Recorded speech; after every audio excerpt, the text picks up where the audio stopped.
The Wrecking Crew is a brand new 2026 American buddy cop action comedy film. It is directed by Ángel Manuel Soto and written by Jonathan Tropper.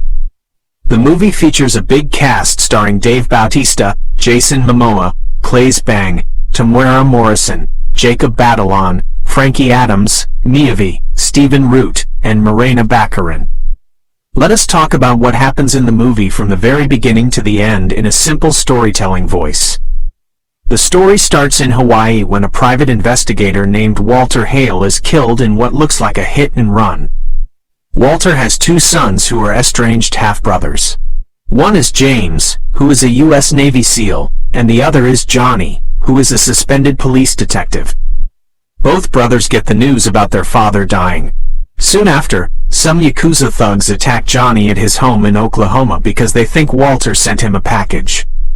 At first, neither brother cares too much about Walter dying because they were not close to him, but Johnny decides to fly to Hawaii anyway to go to the funeral and look into how his dad died. When Johnny gets to Hawaii, he meets up with James's wife Layla, and their kids. Their cousin Nani also shows up, and she works for Governor Peter Momoa, who is an old family friend. The two brothers start looking into Walter's death on their own. They both end up at Walter's apartment, which has been totally trashed. There they meet Walter's assistant Pika and find some hidden plans for a casino and resort tucked inside a surfboard. With help from Nani, they figure out that this casino is supposed to be built on special Hawaiian homelands where a small community of people are already living. Johnny and James sneak into a big party at the house of Marcus Robichaud, the guy developing the casino. At the party, Johnny finds out that Walter was hired by both Marcus and Marcus's wife Monica to spy on each other. At the same time, James runs into a Yakuza leader named Nakamura. James finds out that a shell company owned by Nakamura's crew owned the car that killed Walter. The next day, Johnny goes to meet Monica, but he finds out she is already dead. He thinks Marcus killed her, so he goes back to Marcus's house to fight him.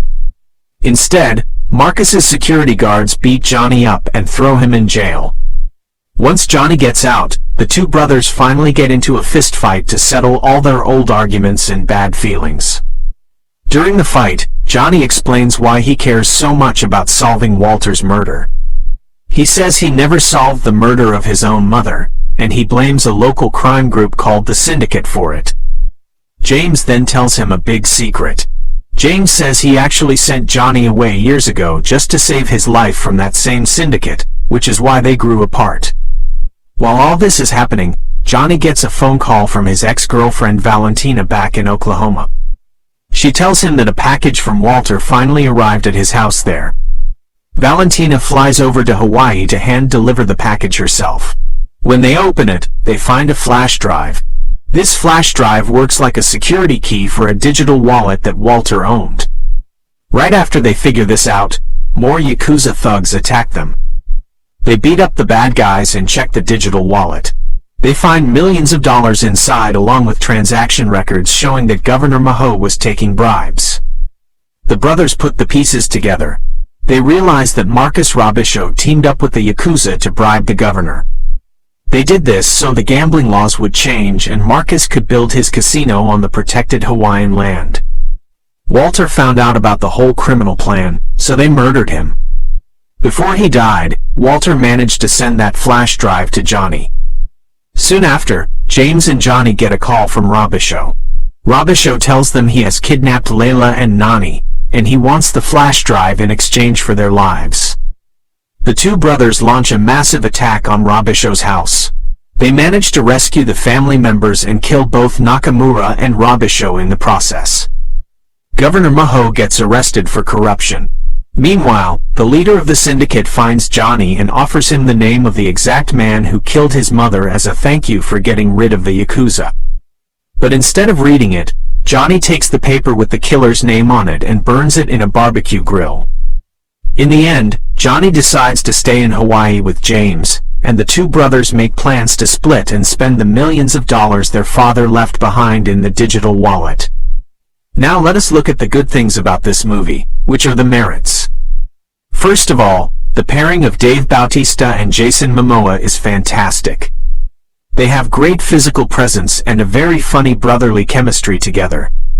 When they argue or fight, it feels natural and brings a lot of laughs. The action scenes are big, loud, and very entertaining.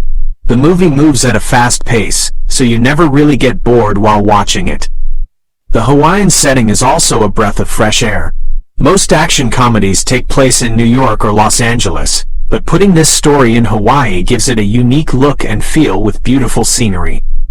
The supporting actors like Batalon and Morena Baccarin also do a good job adding some extra fun and energy to the scenes they are in. On the other side, the movie has some clear weak points, which are the demerits. The biggest problem is the plot. It relies on way too many familiar action movie cliches. We have seen the corrupt politician, the greedy developer, and the secret flash drive in dozens of other movies before. The mystery part of the story is very predictable, and most adults watching will figure out who the bad guys are long before the characters do. Also, some of the emotional beats between the two brothers feel a bit rushed. They spend a lot of time punching each other instead of really talking out their family trauma, which makes their emotional healing feel a little forced at the end. Finally, the villains are a bit cartoonish and do not get enough screen time to feel genuinely threatening. Overall, The Wrecking Crew is a fun popcorn movie. It does not try to be a smart masterpiece. It just wants to give you 2 hours of loud action, big laughs, and cool guys breaking things.